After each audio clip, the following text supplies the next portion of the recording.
Hi all, very good evening. ನಾನು ನಿಮ್ಮ Rashu Gowda. First of all welcome to my YouTube channel. So ಇದು ನನ್ನ first ever video. ಎರಡು video ಹಾಕಿದ್ದೀನಿ. ಆ ವೀಡಿಯೋದಲ್ಲಿ ನಾನಿಲ್ಲ, ಬದಲಾಗಿ ನನ್ನ ಪ್ರೊಟೆಕ್ಟ್ ಮಾಡೋರಿದ್ದಾರೆ. ಸೊ ನನಗೆ ಅಷ್ಟಾಗಿ ಕುಕ್ ಮಾಡೋದಕ್ಕೆ ಬರಲ್ಲ. ಕುಕ್ ಮಾಡ್ತೀನಿ, ಆದರೆ ಸ್ವಲ್ಪ ಕುಕ್ ಮಾಡ್ತೀನಿ. ಇನ್ನು ಮುಂದಕ್ಕೆ ಇನ್ನೂ ಚೆನ್ನಾಗಿ ಕುಕ್ಕಿಂಗ್ ಮಾಡೋದನ್ನು ಕಲಿತ್ಕೊಂಡು ಕುಕ್ ಮಾಡಿ ನಿಮಗೆ ತೋರಿಸ್ತೀನಿ. ಅದಲ್ದಿರ ನಾನು ಲೈಫ್ ಸ್ಟೈಲ್ ಬ್ಲಾಗಿಂಗ್ ಕೂಡ ಮಾಡಬೇಕು ಅಂತ ಅಂದ್ಕೊಂಡಿದ್ದೀನಿ. ಸೊ ಮುಂದಕ್ಕೆ ನೋಡೋಣ ಹೇಗಾಗುತ್ತೆ ಅಂತ. ಸೊ ಐ ಆಮ್ 100% ಶ್ಯೂರ್ ನಾನು ಎಲ್ಲರನ್ನೂ ಎಂಟರ್ಟೈನ್ ಮಾಡೋಕ್ಕೆ ಟ್ರೈ ಮಾಡ್ತೀನಿ. ಎಲ್ಲರನ್ನೂ ಅಲ್ಲ ಅಂದರೂ ಎಲ್ಲರನ್ನೂ ಮೆಚ್ಚಿಸೋಕ್ಕಾಗಲ್ಲ, ಬಟ್ ಸ್ಟಿಲ್ ಸ್ವಲ್ಪ ಜನನಾದರೂ ಎಂಟರ್ಟೈನ್ ಮಾಡೋಕ್ಕೆ ಟ್ರೈ ಮಾಡ್ತೀನಿ. I need all your blessings and support. So this is my first ever new journey of my life. ಹೆಂಗೆ ಹೋಗುತ್ತೆ, ಏನು ಕತೆ ಏನೂ ಗೊತ್ತಿಲ್ಲ, ಮುಂದೆ ನೋಡಬೇಕಾಗಿದೆ.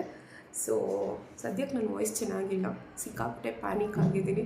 ಏನು ಮಾತಾಡಬೇಕು ಏನು ಮಾತಾಡಬಾರ್ದು ಏನೂ ಗೊತ್ತಾಗ್ತಾಯಿಲ್ಲ. ಆದರೂ ಏನೋ ಒಂದು ಮಾತಾಡ್ತಾಯಿದ್ದೀನಿ ನಿಮ್ಗಳಿಗೋಸ್ಕರ. So please do share, subscribe and comment ಅಷ್ಟೇ. Thank you. Good night.